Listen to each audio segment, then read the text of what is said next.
Hello mga manay and welcome sa ating kusina at ngayong araw, tara samahan niyo ako dahil ituturo ko sa inyo yung easy recipe ng trending na tiramisu. Late na tayo sa totoo lang pero kahit late yan ay ihahabol pa rin natin yan dahil gustong gusto ko na pagkakitaan nyo lalo na ngayon na holiday season na syempre nauuso to kaya naman tara umpisahan na natin. Bali simple lang, so maliit lang na batch yung aking i-share sa inyo. Gagamit tayo dito ng cream cheese. Ito yung gamit kong brand. Ito daw yung masarap na cream cheese at nagtitrending rin sa nakikita ko Yan, nabubulol pa ako. So, 2 pack lang yung aking gamit dito. Ayan. Kailangan po yung room temp na Huwag yung matigas para mamix natin ng maayos. Then, gamit yung ating hand mixer. Pwede rin kayong gumamit ng stand mixer. Ikikream lang natin to. Ganyan. Mga number 1, 2, 3. Speed lamang po muna. Then, after ng ilang minuto nating pagkikream, so maglalagay ako rito ng powdered sugar. Bali, ang nilagay ko rito mga manay ay 3/4 cup. Pero depende pa rin sa tamis na gusto ninyo Pwede nyo pang bawasan yan. So, ilagay lang natin lahat. Then, continuous ulit natin sa pagmix. So, ganun pa rin. Kailangan hindi sobrang lakas ng speed ng inyong hand mixer para hindi tumalsik yung ating powdered sugar na nilagay. So, i-cream lang natin ng maigi. Eto mga manay, hindi ko siya masasabi na authentic na tiramisu. So, eto is hindi rin tayo gagamit ng fresh egg.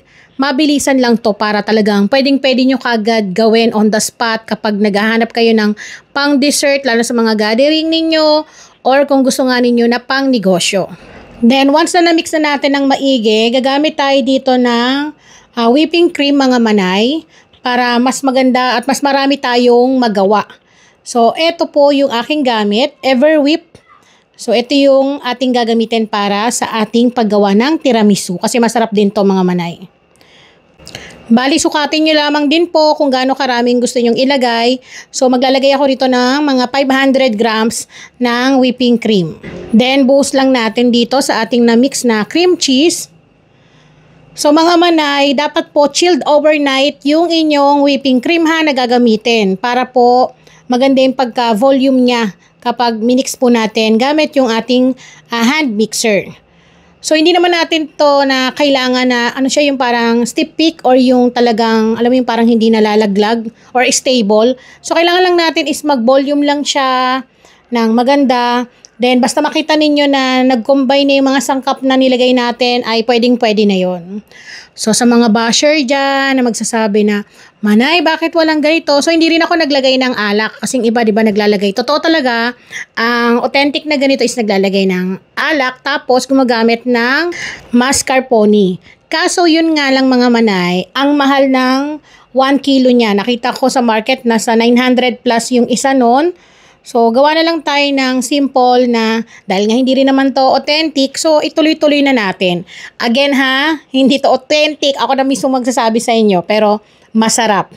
So, minix ko lang siya ng maigi, tapos scrape nyo lamang po pati yung mga palibot, yung pinakailalim, para talagang pantay yung pagkakahalo natin. Kasi kalimitan, yung cream cheese natin or yung tawag dito, yung cream cheese nga, kulit ko rin dumidikit sa gilid. So, naninigas. So, kailangan mahalo ng maigi. Then, once na okay na, habang tayo ay magpe-prepare ng mga kailangan natin, lagay natin to sa ating chiller. Next naman natin, mag-ready na tayo sa ating pag-assemble ng biscuit natin. So, meron tayo ditong espresso mga manay. Dahil meron tayo ditong coffee machine. So, pure na espresso yung gamit ko. Pero kung wala naman kayo neto, pwede na kayong gumamit ng mga naka-stick na coffee powder. Then, yung broas natin. So, isang ganito yung binili ko kasi marami na tong magagawa. 10 na yung kaya netong gawin na tiramisu mga manay. Or lady finger yung tawag. Yan, lady finger. So, sakto lang naman siya, hindi siya makapal.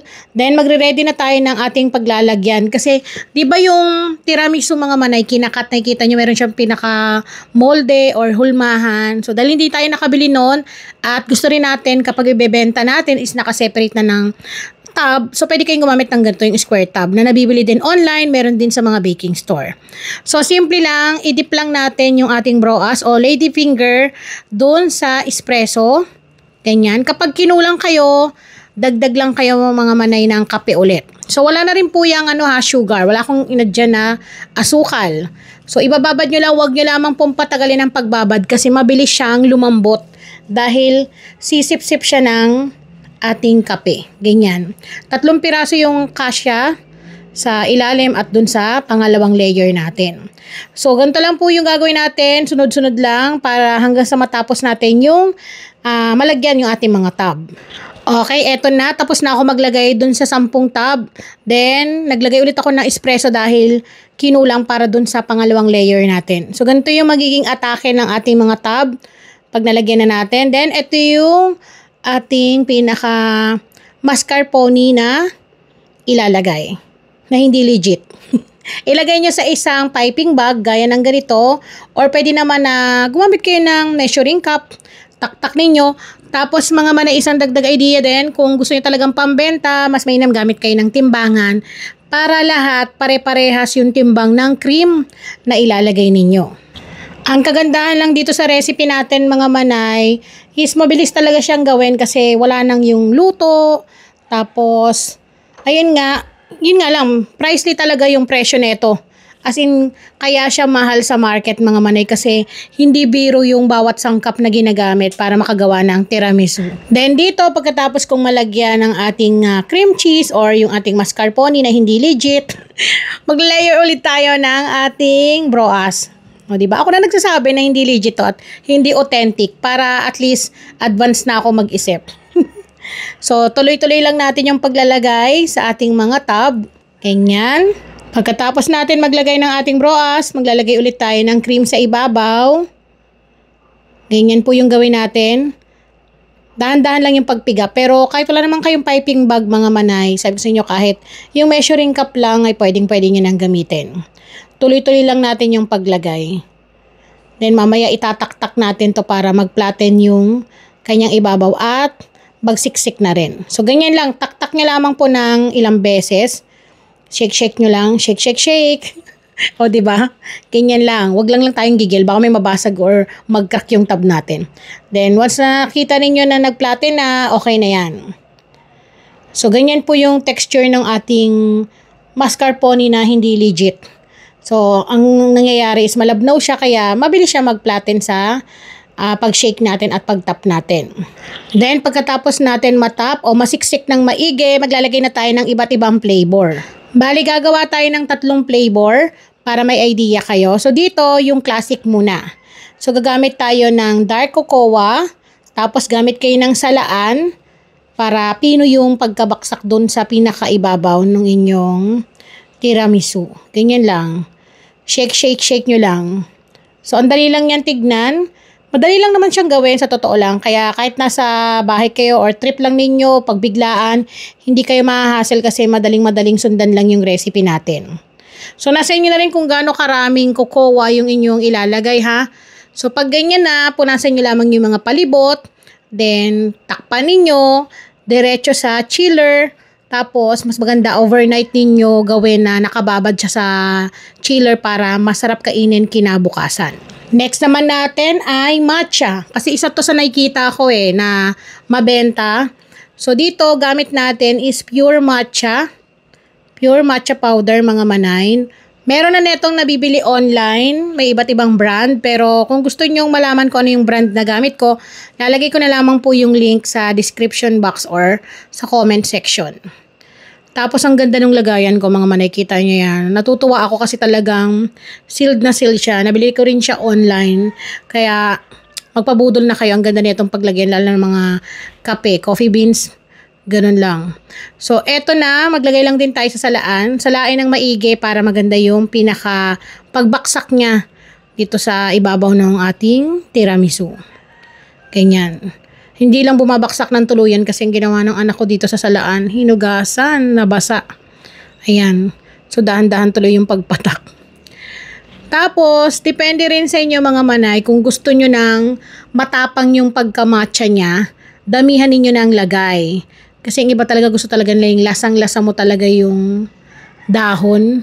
Pero, nung natikman ko siya, masarap Then, ganun din, tatanggalin natin yung mga kalat-kalat sa gilid na yan. Saka natin tatakpan ulit at ilalagay sa chiller kung ano yung ginawa natin dun sa una nating paglalagay ng cocoa. Di ba? Dito pa lang nakakagutom na. At para sa panglas natin na flavor, so meron tayo ditong biscuit spread. Ayan. Bali, binabad ko siya sa mainit na tubig para lumambot or maging malabnaw. Gamit kayo ng tinidor, tapos drizzle nyo lang ng ganyan. Artehan nyo lang, marunong na kayo neto. Or kung talagang ayaw nyo ng ganito na makalat, pwede nyo ilagay sa isang piping bag. Tapos butasan nyo lang ng maliit para makapag-create kayo ng magandang design sa ibabaw ng inyong tiramisu. So damihan nyo. Depende sa inyo kung gaano karaming gusto nyo or kung gusto nyo punuin yung ibabaw, nasa inyo yan.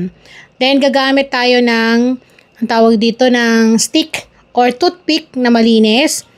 Ganyan. Para makapag-create tayo ng design sa ibabaw ng ganito. Sundan nyo lang yung ginagawa ko. Or kung ayaw nyo naman, wag yung sundan. Ganun lang. Ang kulit. So pagkatapos natin gawin to, yung pinakalas natin, is maglalagay po ako ng yung ating lotus biscuit na durog. So ito na yung naisip kong ilagay kasi para sa akin, para mas namnam or lasang-lasa natin yung biscuit kaysa maglagay ako ng isang buong biscuit na biscuit. Para tipid na rin. Kasi kapag ganito yung gamit mo, mas malasa, tapos kalat din. Then, okay na. Kapag ganyan na, nalagay na natin. Ilalagay din natin to sa chiller.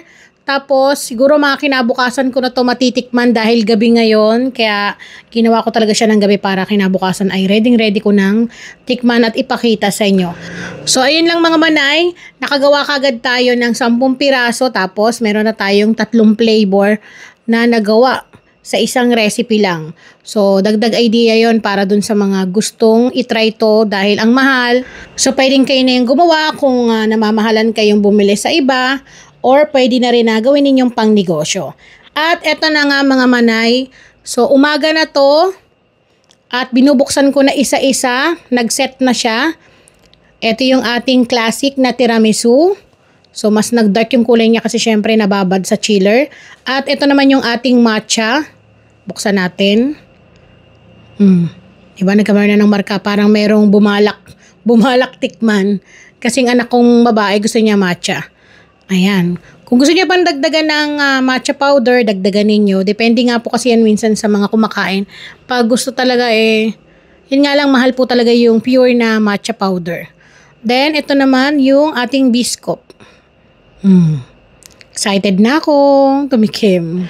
Dito pa lang kung titignan mo nakakagutom na, lalo na kapag ginawa ninyong pang negosyo. So, syempre excited na ako kaya naman, tara, titikman ko na para naman ipakita ko sa inyo kung ano yung itsura niya kapag yan, yung nasandok ko na. So, unahin natin dito sa may bandang gilid. Ayan oh. Kung meron kayong hulmahan mga manay, na nabibili online yun, try ninyo. Pero kung gusto nyo ganito, para benta na lang kayo ng kada tab, mas maganda. Diba? Hindi tinipid.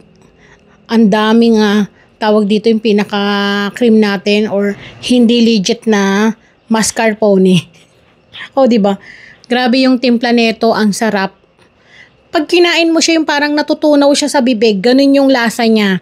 Na balance yung pagkaasim, tamis, tas yung creamy, basta hindi ko masabi kung ano, basta itry nyo to mga manay, as in magugustuhan talaga ninyo yung lasa.